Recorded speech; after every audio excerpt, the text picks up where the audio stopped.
Selamat bertemu kembali Bapak Ibu Saudara sekalian.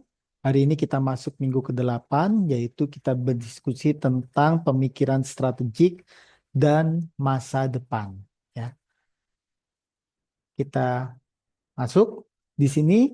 Apa tujuan instruksional dari materi minggu ini? Pertama, menjelaskan perspektif baru tentang pemikiran strategik, menjelaskan tantangan kompleksitas bisnis di masa mendatang. Ya, nah kita lihat di sini. Pemikiran strategik yang mulai berlangsung saat ini adalah adanya inovasi terbalik. Nah, inovasi terbalik ini mensyaratkan bahwa logika awal yang mengandalkan perusahaan mulai dari membuat keputusan secara mulai dari pertama formulasi dan seterusnya itu mulai diubah. Nah, pemikiran yang dilembagakan yang membuat setiap keputusan dan mengatur setiap tindakan dalam perusahaan ini mulai dikesampingkan. Nah, kita harus membuat perubahan-perubahan besar. Nah, perubahan besar itu dalam hal apa? Dalam hal struktur organisasi perusahaan, kemungkinan kita melakukan restrukturisasi organisasi, pelatihan ulang tenaga penjualan, dan mendesain ulang pengembangan produk. Nah, di sini berarti perusahaan tidak lagi berpikir secara hierarki. Perencanaannya secara hierarki seperti biasa, seperti bisnis as usual. Ya, kita mulai berpikir bagaimana perusahaan menetapkan tujuan ambisius dengan menciptakan struktur organisasi baru yang dinamis. Ingat, ketika strategi berubah, maka struktur pun akan berubah. Sehingga structure, istilahnya structure follow strategy. Nah, kita diharapkan menggunakan metode-metode desain baru yang dapat diterapkan untuk memastikan bahwa organisasi ini bakal berkembang ke depannya, ya. Nah, salah satu keunggulannya adalah kita memanfaatkan globalisasi. Dengan globalisasi pasar kita menjadi luas. Produk yang mungkin sudah usang di satu negara, di satu lokasi, bisa kita jual di negara lain yang mungkin mereka baru tahap mature atau bahkan tahap mungkin pertumbuhan. Nah, kondisi ini, kondisi kenapa kita harus melakukan yang tadi inovasi terbalik, karena adanya kondisi di dalam dunia yang semakin VUCA. Apa itu VUCA? VUCA singkatan dari volatile, uncertainty, complex, dan ambiguity. Nah, di sini kita lihat satu persatu. Yang dimaksud dengan volatilitas artinya perubahannya begitu cepat. Yang kita rencanakan dulu untuk 5 tahun, 10 tahun, sekarang tidak bisa. Kita harus melakukan perubahan dengan secara dinamis. Kemudian yang kedua ada uncertainty, ketidakpastian. Hari ini kita menggunakan keputusan dengan kondisi seperti ini. Dalam beberapa bulan mungkin sudah berubah karena memang perubahan kondisi konstelasi bisnis, ya. Konteks bisnisnya sudah berubah. Kemudian kompleksitas bahwa pembuatan keputusan hari ini banyak dipengaruhi oleh faktor-faktor yang beraneka ragam, tidak seperti dulu. Dulu faktor-faktor yang mempengaruhi bisnis itu sangat sedikit, ya, ataupun berpengaruh namun masih dalam jangka panjang sehingga kita mampu mengantisipasinya. Sekarang faktornya sudah banyak, cepat lagi perubahannya. Itu membuat kompleksitas pembuatan keputusan bisnis, terutama perencanaan strategik menjadi cepat dan butuh yang kebutuhan dinamis atau yang kita sebut sebagai agile strategy. Kemudian yang berikutnya adalah ambiguity, ambiguitas, di mana kurangnya makna, ya. Kita nggak tahu apakah ada kondisi seperti ini akan bermakna hitam atau putih. Semua menjadi abu-abu, menjadi ambigu seperti itu. Itu yang kondisi bisnis konstelasi yang ada saat ini.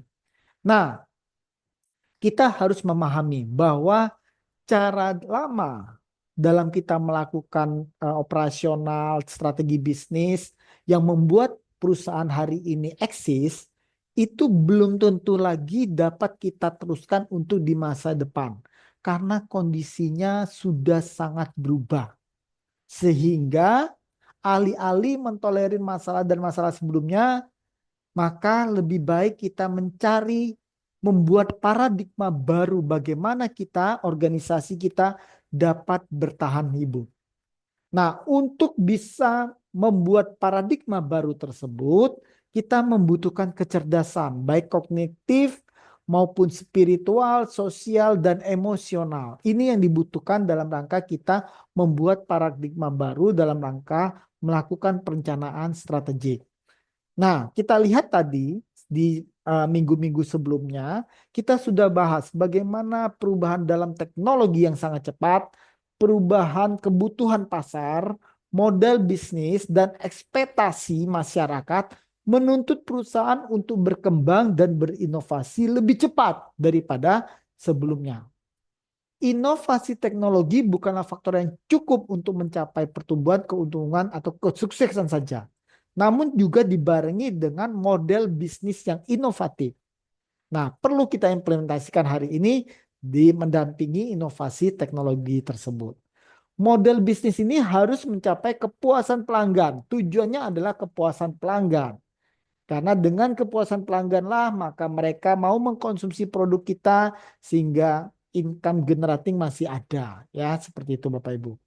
Di era pengetahuan, satu-satunya perusahaan yang dapat bertahan adalah mereka yang dapat secara efektif mengimplementasikan model bisnis baru yang berhasil dalam rangka mencapai nilai pelanggan, memberikan nilai bagi pelanggan. Sehingga betul di minggu-minggu sebelumnya, di minggu ke-6 kita pernah belajar tentang value based management. Itulah yang menjadi target kita hari ini. Contoh nyata, Facebook. Facebook itu adalah alat komunikasi media sosial dari pendirinya ketika dia membutuhkan koneksi dengan teman-temannya.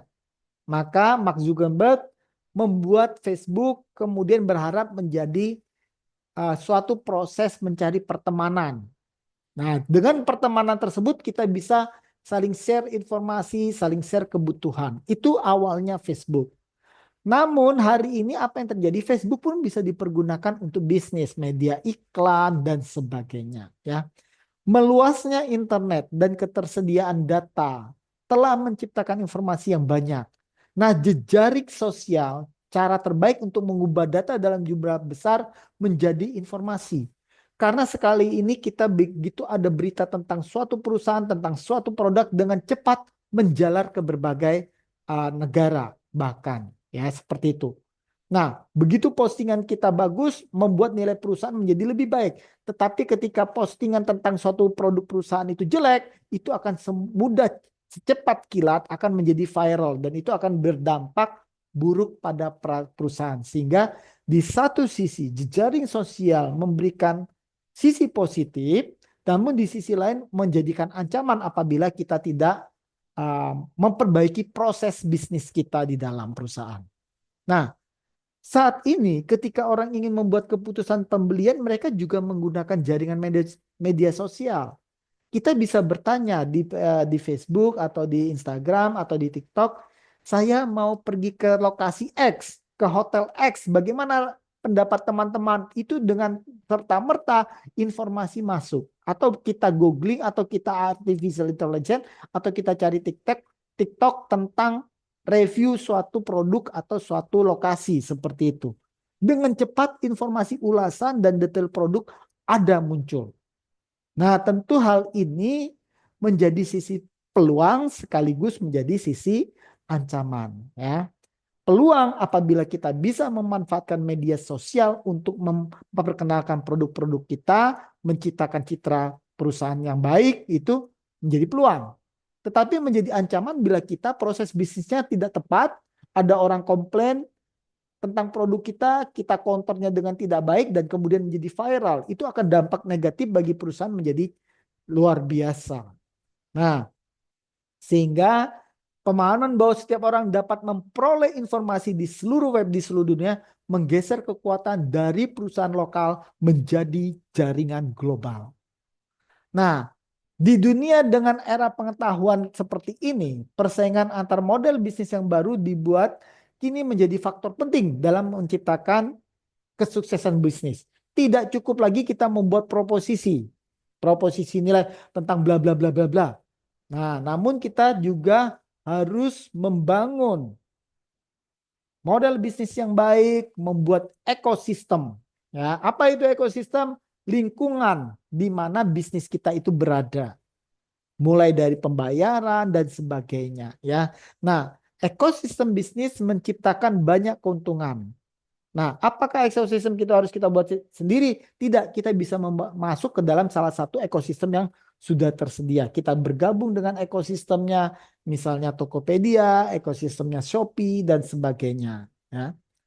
Nah, mereka dapat memberi perusahaan kecil keunggulan kepemilikan yang diperlukan untuk bersaing dengan perusahaan besar melalui ekosistem bisnis tersebut. Ekosistem bisnis tersebut juga dapat menciptakan ekosistem yang menyediakan mekanisme untuk menciptakan kantong-kantong keunggulan di berbagai bidang. Ya, jadi eh, kita dalam bisnis hari ini kita harus memanfaatkan ekosistem. Tidak hanya kita cukup membuat proposisi nilai saja. Nah, untuk dapat berubah seiring dengan perubahan lingkungan di atas, maka dibutuhkan pemikiran strategik atau strategic thinking. Apa itu strategic thinking? Strategic thinking adalah proses mendefinisikan cara orang berpikir tentang menilai, melihat, dan menciptakan masa depan untuk diri mereka sendiri dan untuk orang lain. Nah, jadi pemikiran strategis itu merupakan alat strategis yang sangat efektif dan berharga. Nah, pemikiran strategis merupakan proses pengembangan dan evaluasi setiap keputusan dan tindakan sehubungan dengan keadaan saat ini dan di masa yang akan datang. Nah, pemikiran strategis ini membantu manajer bisnis dalam membuat kebijakan, melakukan perencanaan jangka panjang, menetapkan tujuan, dan mengidentifikasi potensi risiko bisnisnya. Nah, kita lihat apa sih beda pemikiran konvensional dan pemikiran strategi. Kita mulai dari pemikiran konvensional. Pemikiran konvensional sifatnya reaktif. Jarang mereka memulai ide. Biasanya menunggu. Apa yang terjadi di pasar, lihat ke kiri kanan, kita tunggu saja dulu. Baru setelah semuanya berjalan, kita mengikuti. Dan yang kedua sifatnya terisolasi. Biasanya bekerja tanpa masukan dari orang lain atau tanpa memahami tujuan dan sasaran lain. Jadi dia berpikir benar-benar di dalam kotaknya sendiri. Fokusnya jangka pendek. Biasanya jarang melihat jangka panjang. Kehati-hatiannya takut mengubah atau menentang status quo saat ini. Ya sudah, bisnis sudah seperti ini dari kemarin dan kita bisa sukses, ngapain kita harus berubah? Itu biasanya seperti itu paradigmanya. Tidak dapat memprioritaskan, ya membuat skala prioritas bagaimana apa dan harus dilakukan perusahaan terkait dengan perubahan-perubahan tersebut. Tidak mau mengubah rencana mereka, tidak fleksibel. Cepat puas. Ya, mereka sudah puas dengan cara-cara yang dilakukan oleh perusahaan, metode-metode yang berlangsung saat ini. Kemudian sering tetap melakukan sesuatu dengan jalur biasa. Kalau saya berjalan misalnya dari satu titik ke titik lain melalui rute yang sama. Tiap hari ya kita melakukan rute seperti itu. Itu pemikiran konvensional. Nah, bedanya dengan pemikiran strategis, dia berbasis masa depan. Kita antisipasi. Kalau ada terjadi perubahan kebutuhan atau keinginan dari masyarakat, apa yang harus kita lakukan? Sebelum yang lain berubah, kita harus berubah terlebih dahulu. Kemudian tertarik pada apa yang sedang terjadi di seluruh lingkungan, baik lingkungan bisnis luar maupun di dalam organisasi. Fokus pada jangka panjang, ya. Jadi kita tidak berinvestasi untuk hari ini saja. Kemudian bersedia untuk mengambil resiko. Dengan cara apa? Mengubah cara-cara, metode yang telah berjalan saat ini. Mengubah status quo. Terus mampu membuat prioritas. Nah, mereka menempatkan nilai tinggi pada proyek-proyek dengan potensi dampak yang besar dan pengembalian return yang tinggi. Dan yang berikutnya adalah gesit atau yang dulu kita sebut agile strategic, mampu menyesuaikan dengan cepat terhadap perubahan-perubahan lingkungan. Dan mereka yang berpikiran strategik selalu belajar proaktif, belajar mencari pengetahuan baru, keterampilan baru, dan bersedia untuk mengajari orang lain. Dan yang terpenting adalah pemikiran strategik itu sifatnya kreatif, membuat ide-ide yang bahkan mungkin out of the box, yang orang lain tidak pernah berpikir seperti itu. Nah, ini membuat kreativitas ini membutuhkan suatu pelatihan khusus, ya, pembelajaran, ya, bagaimana kita supaya bisa berpikir kreatif. Nanti ada design thinking namanya. Nah, terus bagaimana bisnis di masa yang akan datang? Bisnis di masa yang akan datang berpusat pada pelanggan, customer centric. Jadi Anda jangan pernah melawan keinginan pelanggan. Kalau pelanggan komplain, hadapi dengan baik. Nah, beri solusi pada mereka sehingga mereka terpuaskan, sehingga ketidakpuasan yang dirasakan oleh pelanggan tidak viral karena itu berbahaya. Nah, ada 6 hal yang dapat mengubah pandangan bisnis di masa yang akan datang. Yang pertama apa? Peranan jaringan, network menjadi sangat penting. Kemudian peranan menuju struktur market. Itu juga menjadi penting. Kalau dulu kita biasanya fungsional dan divisional. Sekarang kita matrik lebih banyak. Namun memang lebih kompleks. Karena nanti setiap orang akan melapor pada dua pihak. Vertikal dan horizontal. Kemudian menggabungkan personal yang menyebar menjadi satu fungsi. Berkembang era multi-site, multidisiplin. Inovasi dari dasar piramida. Nah, dari piramida itu yang paling bawah itu adalah karyawan-karyawan di level bawah. Ya, tidak perlu kita inovasi itu harus dari bagian research and development. Tidak. Bahkan perusahaan yang namanya 3M, Minnesota Mining Manufacturing, itu adalah perusahaan yang dominan dengan budaya inovasi dimulai dari semua karyawannya. Bahkan yang namanya apa itu kertas yang untuk tempel-tempel, ya, Scotland itu juga ditemukan oleh karyawan yang tidak sengaja berjalan menuju kantor, kemudian dia menginjak cairan dan cairan itu ternyata membuat kertas-kertas yang dia pinjak ikut dia ke kantor. Nah, tetapi ketika sampai di kantor dia bisa membuka kertas itu dan tanpa merobek kertas tersebut. Nah, itu ditemukan secara tidak sengaja dan kemudian dicek apa yang harus dilakukan. Muncullah kemudian kertas berwarna-warni yang biasanya kita pakai untuk memberikan catatan-catatan khusus di dalam buku kita, ya. Itu dibuat dari teman-teman dari orang karyawan yang secara tidak sengaja menemukan hal tersebut. Berkembangnya koloni-koloni bisnis, ada grup-grup bisnis kecil, nanti akan seperti itu, kita akan berkompetisi antar jaringan. Nah, materi saat ini cukup sederhana, silakan Anda baca perdalam di dalam buku dan modul yang telah disiapkan. Sampai ketemu di modul berikutnya.